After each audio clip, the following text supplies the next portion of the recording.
कैसे आप सभी? मैं हूँ कृष्ण और हम साथ में सीख रहे हैं जावास्क्रिप्ट। ये एरे डिस्ट्रक्टर हमारा आज का टॉपिक है दोस्तों।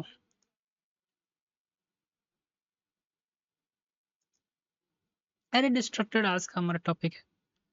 ठीक है, ठीक है। एरे में डिस्ट्रक्टर इंडेक्स बेसिस पर होता है, ठीक है ना।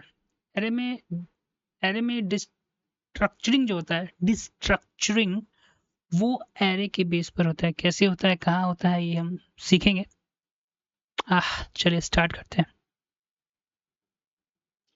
बेसिक सिंटेक्स पर थोड़ा इसका ध्यान दीजिए। बेसिक सिंटेक्स पर तुम थोड़ा ध्यान, ठीक है। यहाँ पे एरे हमारा है, ठीक है ना, जिसमें दो वैल्यूज हैं 10 और 20, ठीक है। 10 20 हमारे पास दो वैल्यू है। सिर्फ अब करना क्या है कि ए और बी हमने दो वेरिएबल बनाया स्क्वायर ब्रैकेट के अंदर, क्योंकि ये एरे पर हम अभी चर्चा कर रहे हैं। और एरे हमने, हाँ, और ये डी स्ट्रक्चरिंग जो है, ठीक है, और ऑटोमेटिक जो है 10 ए में और बी में 20 स्टोर हो जाएगा। एग्जाम्पल के तौर पर हमारे पास एक एरे हमने डिक्लेयर किया है जहाँ पे फ्रूट्स नाम का हमारे पास एरे, जहाँ पे दो वैल्यूज हमारे पास है, एप्पल एंड बनाना, ठीक है। सेम तरीके से सिर्फ आपको कांस्टेंट लिखना है और फर्स्ट एंड सेकंड वैल्यूज नाम हमने दिया है खुद से, और फ्रूट्स इक्वल टू लिख के एरे का नाम लिखना है। ऑटोमेटिक जो है इसमें एप्पल और सेकेंड में बनाना जो स्टोर हो जाएगा इंडेक्सिंग के अनुसार, और फर्स्ट और सेकेंड अगर आउटपुट कीजिएगा। यहाँ एक चीज में कंफ्यूज मत हो जाना, इसको हम एक्स और वाई जो माने नाम दे सकते हैं, ठीक है ना, ये सुविधा के अनुसार है। इन मत समझना कि फर्स्ट लिखेंगे तो फर्स्ट एलिमेंट और सेकेंड लिखेंगे तो सेकेंड एलिमेंट, इससे कंफ्यूजन होने का बच्चा, नहीं तो बन जाएगा तेरा कच्चा, ठीक है ना। और फर्स्ट और सेकेंड को जिस तरीके से हम आउटपुट करवाएंगे, आउटपुट में आपको एप्पल और banana, apple and banana, apple in banana, banana store हो जाएगा, ठीक है। हम आगे चलते हैं, फिलहाल सफर अभी बहुत ही लंबा है दोस्तों। आवे तू हटना वे, चलिए। ओह ओह, क्या बात क्या बात, यहाँ पर समझाया भी गया है।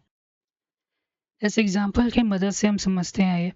यहाँ पर देखो अंडरस्टैंडिंग के लिए दिया हुआ है, ठीक है। एक फ्रूट्स नाम का एरे हमने क्रिएट किया जहाँ पर हम तीन हमने string values apple banana mango store हमने करवाया। डिस्ट्रक्टरिंग किस तरीके से काम करता है ये समझाया हुआ है। ए बी सी हमने तीन वेरिएबल्स डिक्लेयर किया और इक्वल टू देकर हमने एरे का नाम लिख दिया। डिस्ट्रक्टरिंग किस तरीके से काम होता है ये समझाया गया मैपिंग के तरीके से। ए जो है वो एप्पल का साइन हो जाएगा, यानी वैल्यू में ए में स्टोर हो जाएगा। बी जो है बनाना के साइन हो जाएगा, कहने का मतलब बी में बनाना जाएगा स्टोर हो जाएगा, और सी जो है मैंगो को कैप्चर कर लेगा, ठीक है। तो कुछ इस तरीके से डिस्ट्रक्चरिंग जो है वो एरे के केस में काम करता है। इससे पहले हमने ऑब्जेक्ट के रूप में देख लिया है। अब तुमको मन है क्या कि सिर्फ हम एप्पल को स्टोर करवाएं और सिर्फ मैंगो को स्टोर करवाएं, और बनाना को तुम वेरिएबल में स्टोर नहीं करवाना चाहते हो, तो कैसे करेंगे, ठीक है। आइए देखते हैं। तो फर्स्ट, और ये देखिए, इस हम सिर्फ कॉमा देकर इस यहाँ पर कोई वेरिएबल का नाम नहीं लिखेंगे, उसको हम एम्प्टी छोड़ देंगे, ठीक है ना। और फ्रूट्स, फ्रूट्स क्या करेगा, ये इसमें वैल्यू स्टोर कर देगा एप्पल का। जब ये मैंगो को बनाना को स्टोर करने जाएगा तो यहाँ से कोई एम्प्टी मिलेगा, कोई वेरिएबल है ही नहीं स्टोर करने के लिए, तो कहाँ करेगा, और मैंगो में जाकर थर्ड में इसको पुट कर देगा, ठीक है। और ये स्पेस हमने एम्प्टी रखा है ताकि हम वैल्यू को उसमें साइन नहीं करना चाहते हैं। जिस तरीके से ऑब्जेक्ट में हम देख रहे थे, एरे में भी हम लोग क्या कर सकते हैं, डिफॉल्ट वैल्यू को से यहाँ पर सिर्फ रेडी है, ठीक है ना, तो रेडी है सिर्फ, तो क्या करेंगे हम, और यहाँ फर्स्ट और सेकेंड में ब्लू हम एक वेरिएबल डिक्लेयर करना चाहते हैं जिसमें ब्लू वैल्यू स्टोर हो, लेकिन एरे में ब्लू नाम का कोई एलिमेंट तो मौजूद ही नहीं है। तो वहां पर हम लोग सिर्फ आपको यहाँ पर डिफॉल्ट एक वैल्यू क्रिएट कर देना है सेकेंड, और उसमें वैल्यू स्टोर कर देना है जैसे ब्लू, और सेकेंड को आप आउटपुट कराएंगे तो यहाँ ब्लू। इस एग्जाम्पल का एक ही उद्देश्य है कि आप जो है डिफ़ॉल्ट वैल्यू भी सेट कर सकते हैं डी स्ट्रक्चरिंग में, ठीक है। थोड़ा इसको हम नीचे लाते हैं, इसको ऊपर करके। पता नहीं कि आपको स्वैपिंग क्या आता नहीं। सबसे पहले जब हम प्रोग्रामिंग स्टार्ट करते हैं किसी भी लैंग्वेज में, तो वहाँ ये प्रोग्राम आपको बताया ही गया होगा। अगर नहीं बताया गया होगा तो आपने प्रोग्रामिंग, मैं समझता हूँ, पढ़ाई नहीं। Because if you miss that, देखो स्वैपिंग का ये प्रोग्राम है, ठीक है।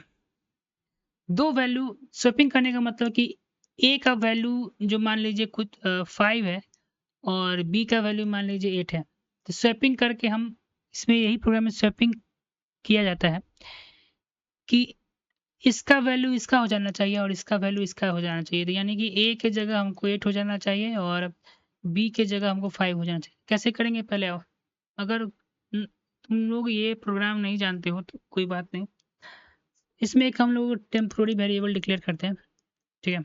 आओ देखते हैं, ठीक है। देखो लेट ए, एक को हमने 10 लिया वैल्यू और बी को हमने 20 लिया, ठीक है। यहाँ कांस्टेंट मत ले लेना, वैल्यू नहीं चेंज होगा बाबू, ठीक है। इतना तो तुम लोग का हो, मतलब हाँ, ठीक है ठीक है। थोड़ा सा एक्साइटेड।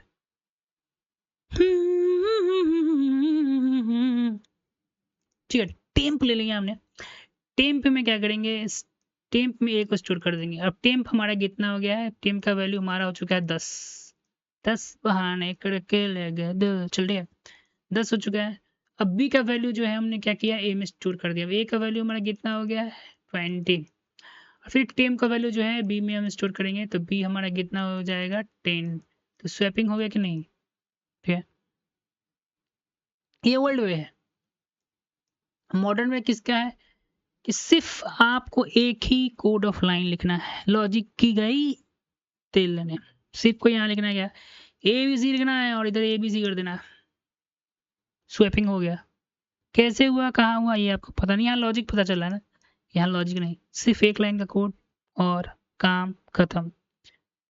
और आउटपुट में 20 और 10 आपको दिखाई दे देगा।